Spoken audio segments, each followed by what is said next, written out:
Here we go. It's the big story from the New York Post.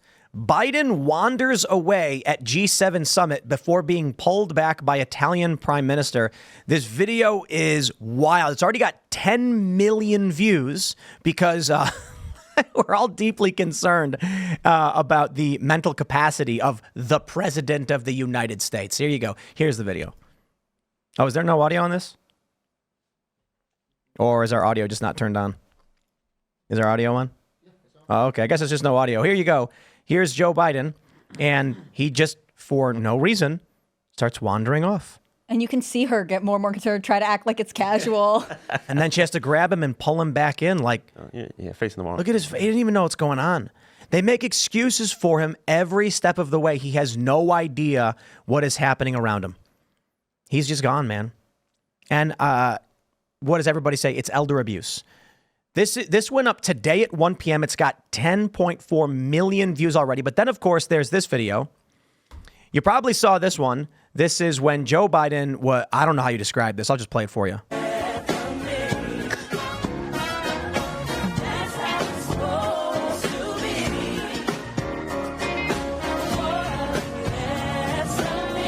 My favorite part.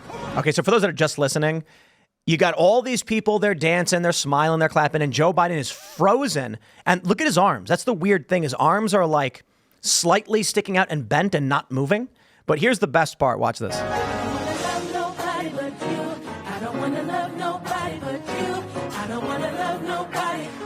This is the weirdest part of this video. Biden grimaces and then looks over to the guy next to him like he's really pissed off. Well, and what do we call him? Second gentleman, Doug, is looking. You can see that he's looking past Kamala at Joe Biden like, you okay? What are you doing here? I saw the funniest caption on this. It was, hey, these edibles aren't working. And 20 minutes later. The thing is, I have no rhythm, so there's a level where I can understand maybe standing still when everyone else is able to, keep up with some kind of tempo. But it doesn't look like he is present. It doesn't look like he even knows the emotional reaction he's supposed to be having to this event. He walks around with a death mask. Like the same horrifying death mask that you imagine on a dying person. And did you all see the video where he saluted Maloney? He saluted her. Yeah. At the G7 today. He's just gone. Yeah. It's crazy because we've talked about his cognitive failures before, but we are well beyond whatever. I mean, we played that video. I should probably pull it again. We was talking about U.S. weapons in Ukraine, and he can't say more than a few words without going out of breath. I think whatever drugs they got pumped into his veins are not working anymore, and they know it. It's kind of like a low power mode on a computer or something. Like, because I actually think if you were to put him in a debate, he would be able to summon the power to be able to actually be somewhat formidable.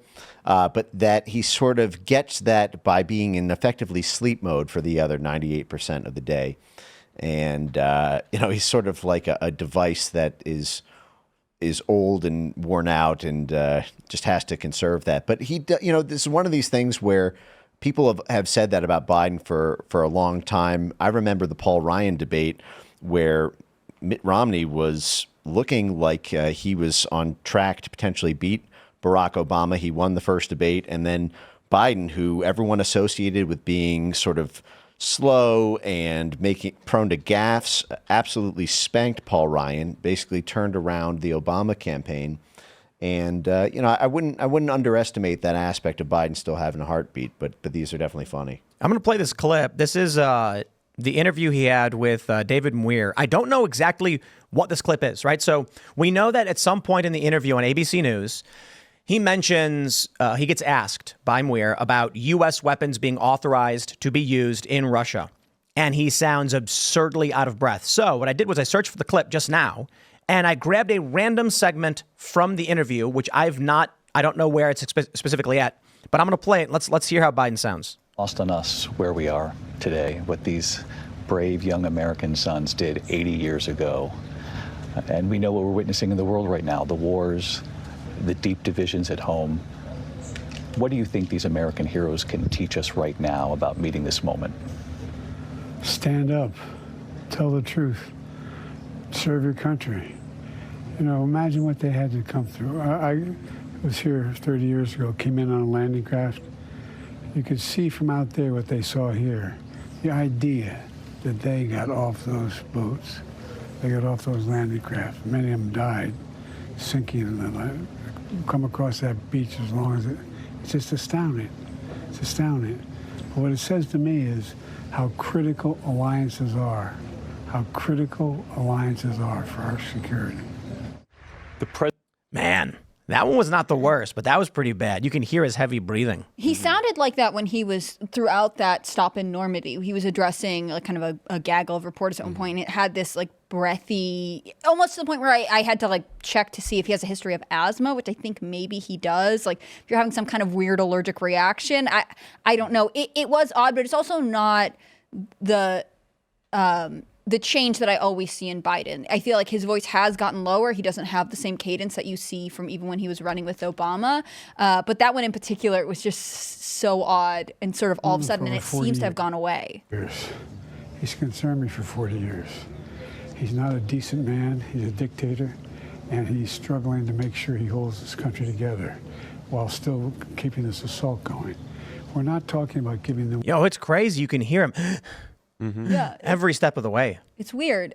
The thing that I find interesting about the debate is, so what I was reading today was that basically Biden hasn't started debate prep. He's got 2 weeks until he's supposed to debate Trump, and he's kind of back-to-back booked. He's in Italy right now. He's supposed to go to California for a big fundraiser, and then return and have like 10 days to do debate prep. Now he's a career politician. He's been in debates before. Maybe he doesn't need it, but on the other hand, like it doesn't seem like he is the same Biden that was in the Senate, that was with Obama. And so I just wonder, how do you prepare someone like this for the debate? Is it like you're saying you just have to hope that he has enough energy, you let him rest? Or is it like you have to make sure he has key talking points he has to go back to every single time to be able to stay kind of punchy? Nah, I think they know that there's nothing left. And I can't remember who tweeted this.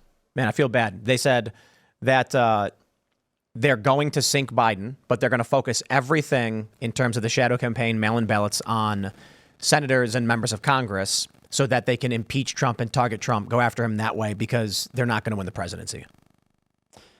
Yeah, it's interesting seeing his failing memory, because there's a quote that if you're an honest man, you don't need a good memory. And I'm almost sort of, I sometimes flirt in my head with thinking about, the Biden family intrigues are so vast. They go back such a long time. Biden, before he was president, before he was the vice president for Obama, he spent 40 years on the Senate Foreign Relations Committee, which is really the Senate arm of the American empire on every continent. And it's got oversight over the State Department. And the State Department essentially has oversight over the intelligence community. His own family is involved in it 1,000 different ways. He's a guy who's basically an international deal maker, who half of his life is diplomacy. The other half is sort of duplicity about that diplomacy. There's a lot of lies you need to keep straight, a lot of stories you need to be able to sort of tell to different audiences about the same fact pattern. And I kind of feel like when you live that life for so long, you don't really age gracefully with a good memory, because you can't keep your own lies straight. Mm-hmm. He doesn't know when he lied and what he lied about. And it doesn't matter ultimately, because the corporate press is going to run cover for him.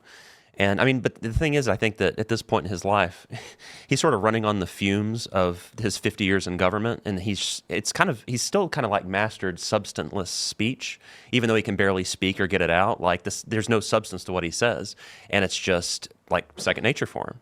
Yeah, he can kind of convert into or like shift into a gear where it's like, I'm addressing a crowd. Mm-hmm. And like when you heard him at the gun rally the other week, he's like, knows how to build to a point and then say something kind of colloquial. But again, I just don't think that you could if you're a young voter, right? You didn't see him, when he was involved in different hearings in the Senate. You didn't see him before. You maybe remember him as the VP. Do you look at him and think, strong, capable leader, definitely able to convince me to vote for him? No. I mean, it's concerning to me that he's at the G7 summit. He's supposed to be negotiating all kinds of stuff and making all kinds of deals. And, shout out to the Prime Minister of Italy for just sort of escorting him back to the fold. I mean, he needs a handler always. And that's not exactly what you want in your world's leader. I mean, when you look at the leaders of Europe, when you look at what's going on with NATO, the United States has become an appendage, a vassal state of this international organization that will do whatever it wants.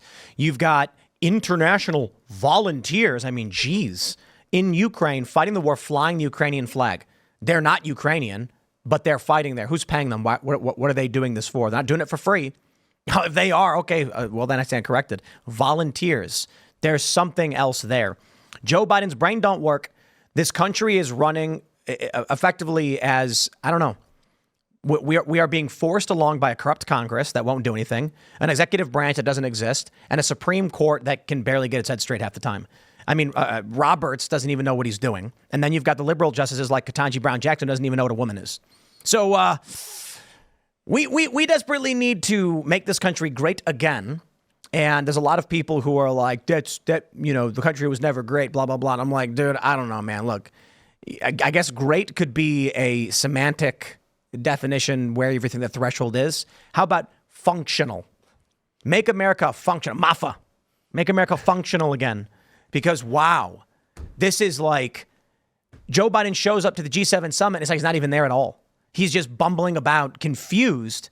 He is incapable of actually doing the job as the president. And I'll shout out, you get these Democrats like Harry Sisson. He made this video. And he's like, why would you, if you want a better economy, you got to vote for Biden, blah, blah, blah. And I'm like, dude, look, man, anybody who's voting for Trump or Biden on legislative issues, I got to let you know something. It's called Congress. They handle legislative issues. The president, of course, signs laws and can work with Congress. But the real reason to vote for a president is they negotiate for the country. For Donald Trump, it's because of foreign policy. That's the big factor in who you're voting for president. Now, Trump's got better economic policy, trade policy, border policy. That is what the executive branch does. Biden has none, and he's not there. His brain's gone. Yeah, it's interesting because Joe Biden's moniker in Washington from the 1980s until he was vice president was Mr. Foreign Policy, because he sat on the Senate Foreign Relations Committee and he was the chairman of it and the ranking member. So Biden's whole in fact, you can look up some of these articles from when Biden was running for president. The main force behind him was the U.S. foreign policy establishment. The stakeholders that we have who coast off of the activities of our State Department and our Pentagon and intelligence services. A great example of that is BlackRock. BlackRock, everyone sort of knows for their $10 trillion of assets under management, but they're a global firm which has portfolio companies operating in every country on earth. And Biden actually hemmed and hawed a lot before he actually ran for president. He didn't really go forward with it, according to, I think, the New York Times, who published this, a January 2019 meeting at BlackRock HQ with Larry Fink. BlackRock pledged their support behind him, and basically one of Biden's top advisors in the White House is one of the Donilon brothers, the Tom Donilon, the brother of the main advisor in the White House. Tom Donilon is a former military guy, former intelligence guy, former State Department guy. He did the hat trick, and now he runs the investment arm of BlackRock. So you have Joe Biden's top advisor being the brother of BlackRock with $10 trillion of assets under management, many of which are in Ukraine. And a brain that doesn't function? Well, I think the Donilon brothers' brains function. I think that they don't want a president. I think actually Biden is ideal because if you were to have a popular president, they tend to be charismatic. They tend to have thoughts of their own. But personality is better that way. Oh, yeah. It is, as long as you win the vote, then they'll be compliant. The issue is there's this trade-off where they need to sort of get them up to a certain point. And it's hard to think of another Democrat who will be as not there, as have no ideas of their own, no vision of the world, no principles of their own. Biden, when in the 1990s, he had a quote where he described himself as a prostitute. Now, he was saying this in the context of how unfair it is as a senator if you don't come from means, because he bragged that he was the poorest person. He was the poorest person in Congress when he won in his 29 years of age, or he was very young when he came to Congress. And he was complaining that you need to sell out in order to donors. You need to prostitute yourself, and that he himself was effectively did that. And then he becomes chairman of the Senate Foreign Relations Committee. Well, who is he prostituting himself out to? He's to that same foreign policy establishment. And to Tim's point about Trump's Trump running on foreign policy, it's precisely for that they're coming after him. You know, the Ukraine impeachment, the Russiagate FBI investigation, the Soros prosecutors, and the Soros global interests behind, the present lawsuits. Thanks for watching this clip from Timcast IRL. Make sure to check out the live show Monday through Friday at 8 p.m. on this channel. Subscribe, and we'll see you all there.